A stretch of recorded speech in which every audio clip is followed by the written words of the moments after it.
조가제TV 시청자 여러분 안녕하십니까? 저는 조갑제닷컴의 조세별입니다. 2025년 9월 11일 오후 1시입니다. 오늘 이재명 대통령의 취임 100일 기념 기자회견이 열렸습니다. 청와대 영빈관에서 2시간 30분 동안 진행이 되었는데 이 내용 좀 정리해 보도록 하겠습니다. 자, 먼저 총평을 말씀드리면 첫째, 이재명 대통령의 소통 노력은 높이 평가해야 된다라는 생각이 듭니다. 벌써 취임한 이후에 두 번째 기자회견이고 취임 100일 기자회견인데 정해진 시간이 2시간이었습니다. 그런데 훌쩍 시간을 넘겨서 30분을 더 연장한 2시간 30분 동안 기자회견이 진행되었습니다. 그만큼 기자들의 질문을 다 받아 안고 충실히 답변하려고 노력하는 모습, 즉 국민들과 또 언론과 소통하려는 모습은 높이 평가해야 될 것 같습니다. 자, 그런데 두 번째는 2시간 30분의 이 기자회견 너무나 길었다라는 거죠. 특히나 이 시간이 길어진 이유는 그만큼 이재명 대통령의 답변이 너무나 길었기 때문입니다. 지난 첫 번째 기자회견에서도 제가 대통령의 질문에 대한 답변이 너무나 길다라는 지적을 드렸었는데 무려 7분, 8분, 9분에 가까운 답변을 한 적이 있었죠. 자, 그런데 이번 기자회견에서도 2시간 30분 동안 소화한 기자들의 질문은 22개였습니다. 모두 발언이 짧았으니까 그 시간을 제하더라도 질문당 평균 6분 30초를 답변했습니다. 너무나 길죠. 그래서 질문한 그 이슈에 대한 어떤 핵심 답변이 나오기까지 앞에 사설이 너무나 장황했다라는 거죠. 어떤 이런 결정을 하게 된 여러 가지 배경들, 본인의 경험, 여러 가지 다른 이견들, 논의 과정, 이런 시시콜콜한 설명들이 너무 많아져서 답변이 굉장히 길어졌는데 그러다 보니 질문 자체는 추상적이지 않고 구체적이었는데 오히려 답변이 추상적으로 흐른 이런 경향도 있었습니다. 그래서 앞으로는 정해진 시간이 있으니까 좀 압축해서 핵심을 위주로 전달하는 이런 것들이 좀 필요하다라는 생각이 들었습니다. 세 번째는 시간이 길었던 만큼 다양한 현안들에 대한 대통령의 생각을 들을 수 있는 기회였습니다.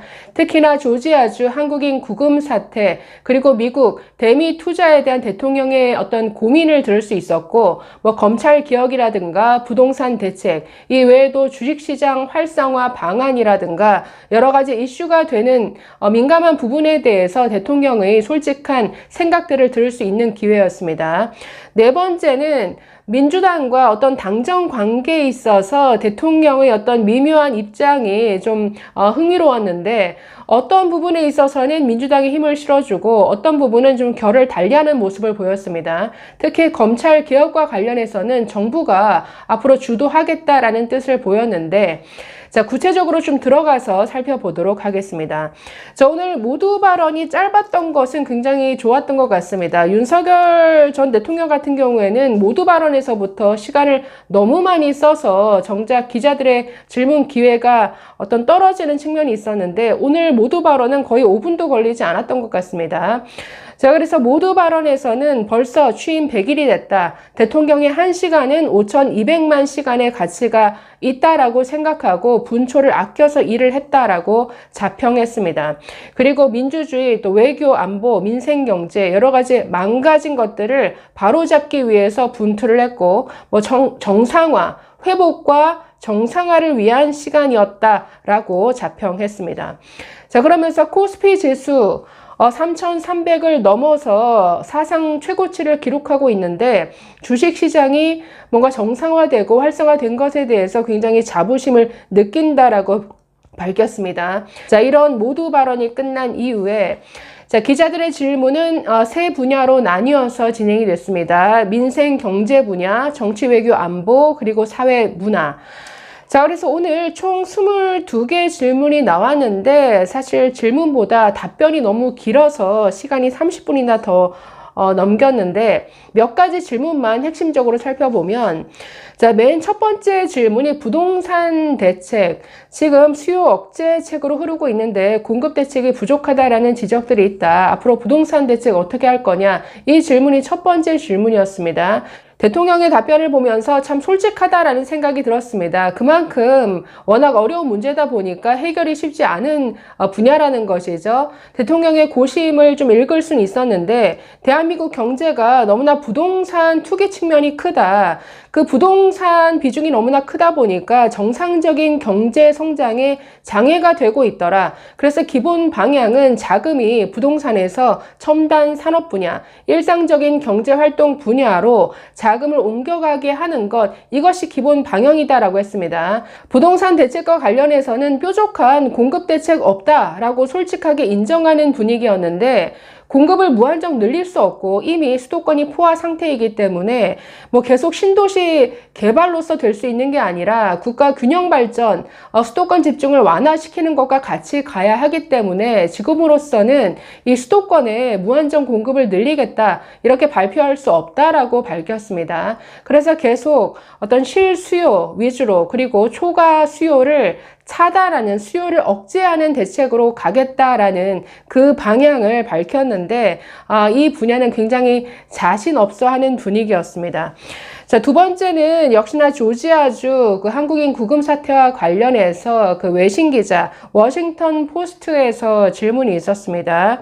자, 먼저 현재 상황에 대한 브리핑이 있었는데 가장 최신 정보는 이렇다라고 밝힌 내용이 우리 시각으로 오늘 오후 3시에 현지 구금시설에서 모두 나올 예정이라고 밝혔습니다. 그리고 비행기는 내일 새벽 1시쯤에 현지에서 이륙하고 서울에는 내일 오후에 도착하게 된다라고 밝혔습니다.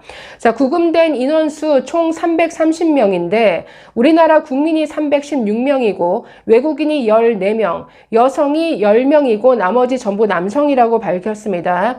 이 중 한 명은 미국에 남겠다라고 밝혔는데 어제 출발이 조금 지연된 이유가 미국과 이걸 조율을 했다라는 것이죠. 처음에는 수갑을 차고 비행기까지 가야 된다라고 했는데 수갑 차지 않고 갈 수 있도록, 그리고 현재 남을 사람들은 선택할 수 있도록, 즉 추방 형식이 아니라 자유롭게 출국하는 형식으로 취하기 위해서 이걸 조율하느라 늦어졌다라고 밝혔습니다. 여러 가지 당황스러운 그 과정들이 있었는데 어쨌든 트럼프 지시에 따라서 일단 뭔가 강압적인 이런 방식으로 진행되던 거를 중단시키고 자유롭게 선택할 수 있도록 하기 위해서 조금 늦어졌다라는 것이죠. 자, 그래서 이런 설명이 있은 이후에 이번 사태를 보면서 굉장히 좀 당황스럽다. 대미 투자에 있어서 아무래도 우리나라 기업들은 망설여질 것 같다. 이런 비자 발급이 정상적으로 진행되지 않는 상태에서 과연 기업이 이걸 해야 하느냐? 이런 생각할 것 같다라는 솔직한 대통령의 답변이 있었습니다. 자, 이외에 검찰 개혁과 관련한 대통령의 답변도 흥미로웠는데 자신이 검찰의 가장 큰 피해자이긴 하지만 최대한 감정을 배제하고 최대한 중립적으로 이 문제를 다루려고 한다라고 강조했습니다. 자, 그러면서 이건 국가 공동체 질서를 유지하는 최종 기구에 관한 문제이고 일시적인 정책이 아니고 수십 년간 지속되어야 할 국가 시스템에 관한 문제이기 때문에 매우 신중해야 된다라고 전제했습니다. 자, 그러면서 지금까지의 논의가 수사와 기소를 분리하는 것까지, 여기까지는 합의되어서 왔다라는 거죠. 그런데 수사, 기소, 분리라는 이 원칙을 넘어서서 지나치게 극단적으로 가는 것 같다. 이 부분을 우려했습니다. 자, 예를 들어서 그러면 경찰에게 모든 걸 지금 맡기는 방향으로 진행이 되고 있다. 그러면 경찰은 믿을만 하냐? 이런 어떤 지적이 나올 것 같다라고 하면서 수사, 기소를 넘어서서 검사는 아예 수사도 하지 마. 어떤 수사도 하지 마. 이제 이걸 또 넘어서서 검사는 아예 관심도 갖지 마. 이렇게 진행이 되더라. 이건 좀 지나친 극단이라는 거죠. 자, 그래서 수사, 기소, 분리까지만 지금은 정리가 된 것이다. 이걸 분명히 했고 앞으로 1년이라는 유예 기간 동안 여러 여야 그리고 전문가까지 다 참여하는 기구를 통해서 이걸 논의하겠다. 즉 정부, 어떤 민주당이 아니라 정부가 이 검찰 개혁을 주도하겠다라는 이런 방향을 분명히 했던 것 같습니다. 자, 그래서 앞으로 뭔가 민주당과 이견이 있을 부분이 있을 것 같은데 이 부분은 좀 지켜봐야 할 것 같고, 자, 이 외에도 오늘 뭐 그 현장에서 바로 어떤 정리가 된 부분도 있었죠. 예를 들어서 상속, 그 증여세 공제 한도를 기존 10억에서 18억으로 넘기겠다. 이건 오늘 현장에서 거의 발표하는 분위기였는데, 기존의 본인 그리고 배우자 공제까지 합쳐서 그 공제 한도가 10억이었던 것을, 아니 지금 상속을 하게 되니까 지금 아파트 값이 올라가서 세금 낼 여력이 안 되는데, 갑자기 뭐 가족이 죽은 것도 굉장히 속상한 일인데 세금을 못 내서 집을 팔고 나가야 되는 이런 상황이 있는 것 같더라. 그래서 이 증여세, 상속 증여세 그 한도를, 공제 한도를 좀 늘리겠다. 10억에서 18억으로 늘리는 것을 거의 현장에서 확정짓는 분위기였습니다. 자, 이외에도 상법 개정안에서 논란이 되는 그 주식 양도세 부과 대상을 대주주 50억, 그 기준을 50억에서 지금 10억으로 낮추겠다라고 하고 있는데, 이 부분도 좀 유연하게 이견이 있는 것 같아서 이걸 그냥 현행대로 그대로 두는 방안으로 가는 이런 뉘앙스를 비추기도 했습니다. 자, 이 외에도 민주당에 힘을 실어준 부분은 여야 협치와 관련된 부분이었는데, 며칠 전에 여야 회동을 했는데 하루 만에 뒤집혀져서 서로 또 싸우고 있다. 그리고 그 내란 특검을 연장하는 것, 이와 관련해서도 합의했다가 지금 민주당이 이걸 뒤집었죠. 여기에서는 민주당이 힘을 실어주는 발언을 했습니다. 아무리 협치도 중요한데 이 정권이 바뀌는 데 있어서는 계엄이라는 사태, 그리고 지금 정권 교체가 이 계엄과 내란을 정리해가는 이런 과정이기 때문에 우리가 협치하긴 하지만 원칙적으로 이건 국가의 어떤 근본에 관한 문제이기 때문에 뭔가 내란 세력과의 협치에는 어느 정도 한계가 있어야 된다. 그러니까 이런 식의 뉘앙스를 밝혔습니다. 그래서 여야 협치에 있어서도 민주당이 뭔가 원칙을 가지고 지금 대응해 나가는 거다. 민주당이 힘을 실어주는 듯한 발언을 했고, 그러나 어떤 정책에 있어서는 얼마든지 다른 의견을 받아들이겠다라는 이런 입장을 보였습니다. 또 내란 특별재판부에 대한 질문이 있었는데 이 문제에 있어서도 민주당에 힘을 실어주는 발언을 했습니다. 그리고 뭔가 사법부, 입법부, 즉 삼권 분립이 이게 절대적인 게 아니다. 물론 서로 견제와 감시라는 이 절대적인 원칙은 있지만 그 안에서도 서열이 있다라는 식의 의견을 밝혔습니다. 어떤 국가 권력이라는 게 제일 위에 어떤 국민 주권이 있는 것이고, 그 다음에 선출된 권력, 그리고 간접적으로 선출된 권력. 그래서 입법부가 사법부보다는 그 위에 있다라는 식의 논리를 폈습니다. 그래서 국가 시스템을 설계할 책임은 입법부에 있다라는 것이죠. 사법부는 그 테두리 안에서 그냥 자신들의 할 일을 하면 되는 것이다. 그래서 내란 재판부 신설이 위헌이 아니다라는 입장을 밝혔는데, 이 부분에 있어서는 상당히 좀 논란이 일 것으로 보입니다. 자, 그래서 제가 인상적이었던 부분만 지금 중심으로 말씀을 드렸는데, 앞으로 오늘 나온 대통령의 참 많은 발언들이 있었습니다. 이것으로 또 정치권에서 여러 가지 갑론을박이 있을 것 같은데, 네, 앞으로 또 지켜보고 말씀드리도록 하겠습니다. 감사합니다.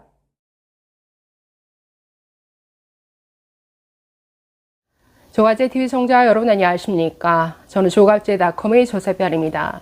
2025년 9월 11일 오후 4시입니다. 이재명 대통령 취임 100일 기자회견에서 아주 문제가 될 만한 발언 하나가 나왔습니다. 바로 민주당이 추진하는 내란 특별재판부 설치에 대한 대통령의 발언이었는데, 이게 왜 위헌이냐? 위헌이 아니다라고 주장했습니다. 다수의 헌법학자들이 내란 특별재판부의 위헌성을 지적하고 있는 상황에서 대통령이 위헌이 아니다라고 했다라는 점, 그리고 그 근거로 내세운 논리가 납득하기 어려운 수준이었는데, 이 발언은 앞으로도 상당한 논란이 될 것 같습니다. 자, 이 내용 좀 살펴보도록 하겠습니다. 자, 내란 특별재판부 설치에 있어서 위헌성을 지적받는 부분은 재판부를 구성하는 방식에 있습니다.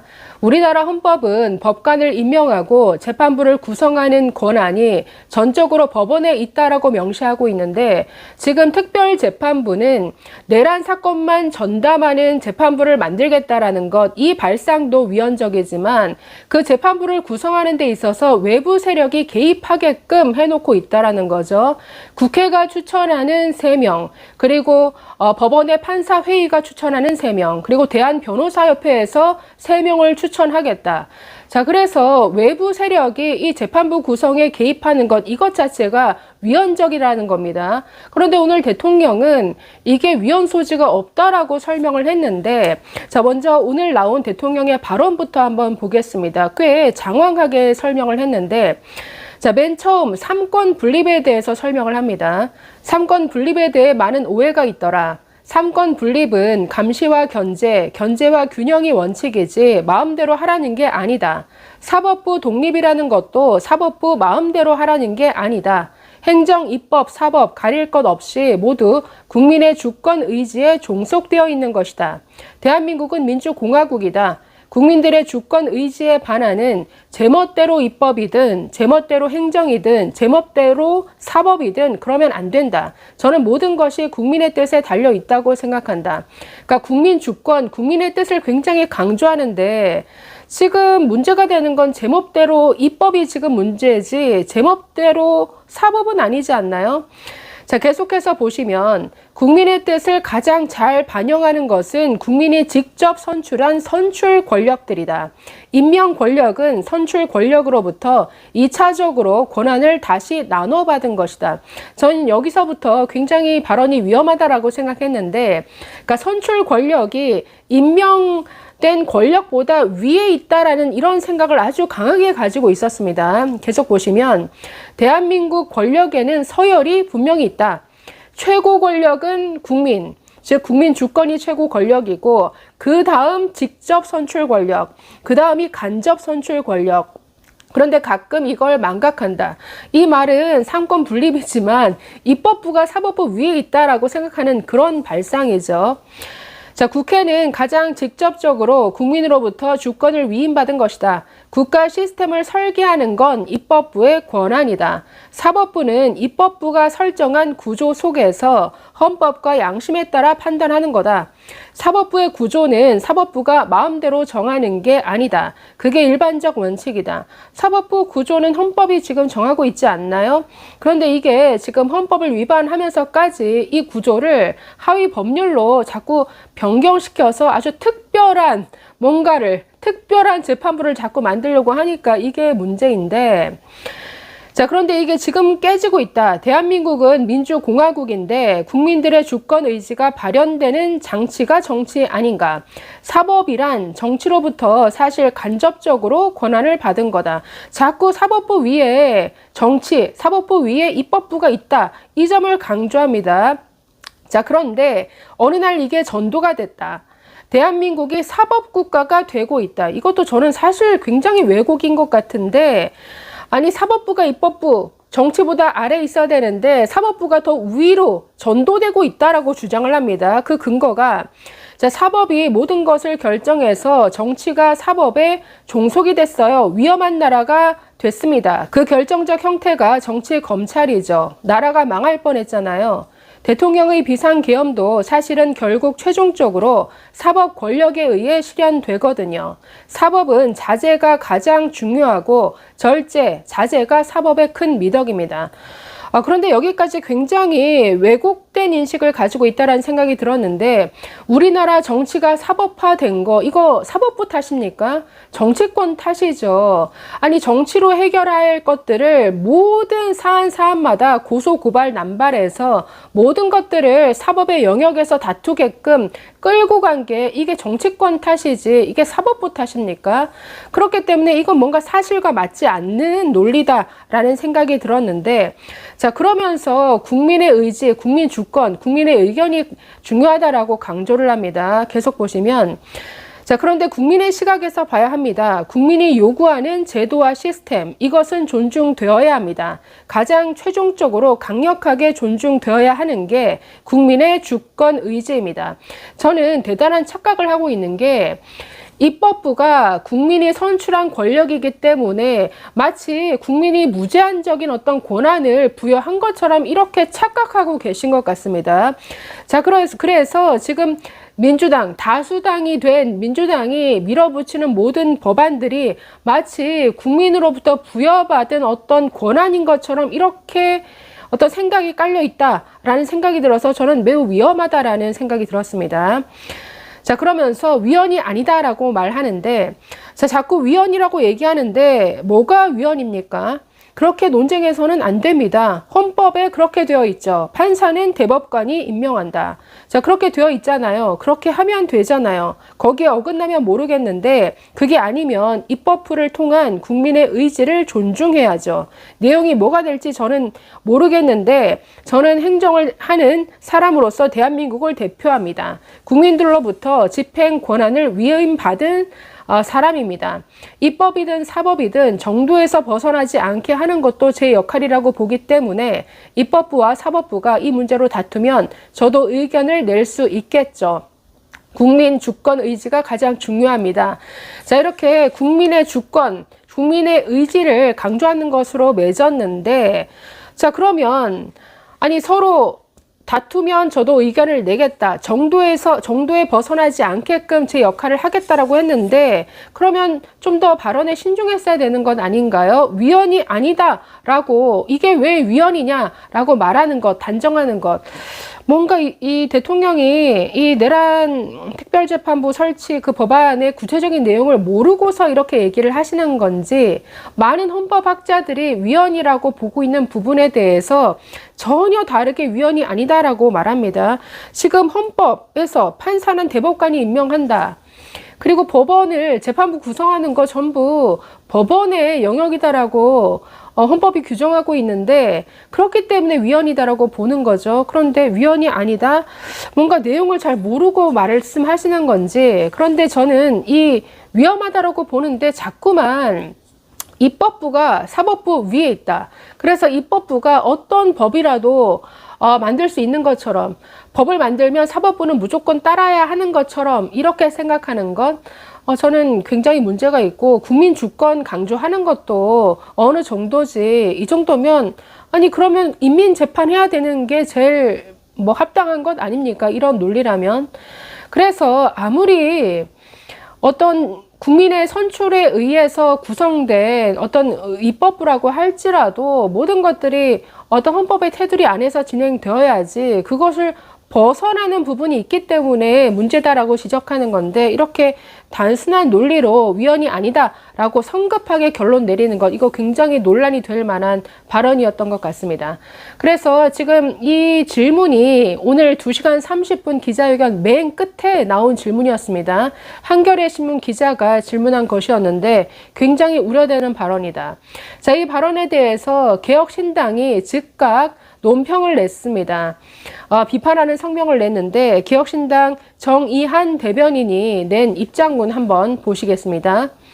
이재명 대통령이 기자회견에서 내란 특별재판부 설치를 두고 그게 무슨 위헌이냐라며 노골적으로 지지 의사를 밝혔습니다. 그러나 특정 사건만 겨냥한 특별재판부는 편향성과 정치적 의도를 피할 수 없으며 삼권 분립을 정면으로 위반하는 위헌적 발상입니다. 헌법 제101조는 사법권은 법원에 속한다라고 규정합니다. 그런데 국회가 별도의 재판부를 만든다면 이는 사법권의 독립을 무너뜨리고 헌법 정신을 짓밟는 폭거일 뿐입니다.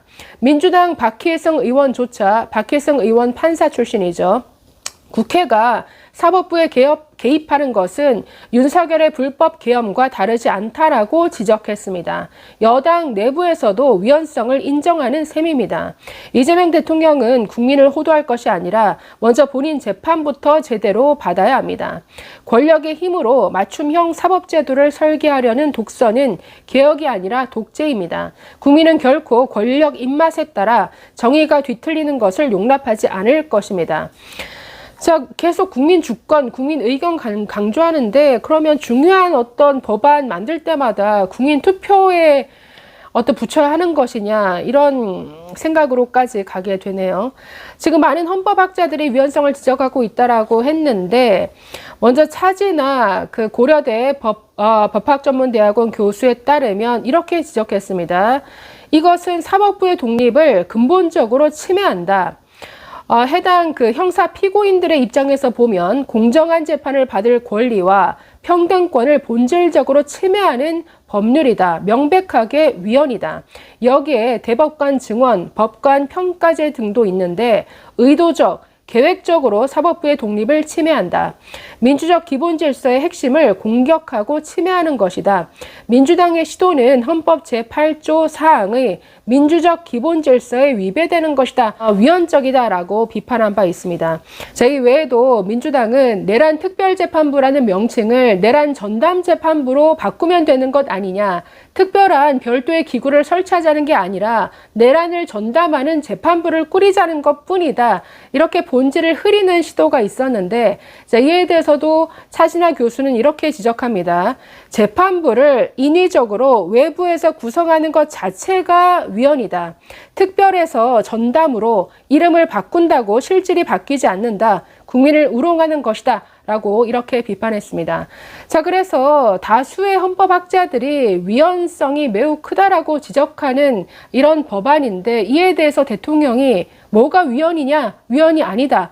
이렇게 단정 짓는 것 굉장히 성급한 발언이다라는 생각이 들었는데, 오늘 나온 가장 논란이 될 만한 발언이었던 것 같습니다. 앞으로 이 부분에 대해서 언론의 지적도 많이 따를 것으로 보이는데 좀 지켜보도록 하겠습니다. 감사합니다.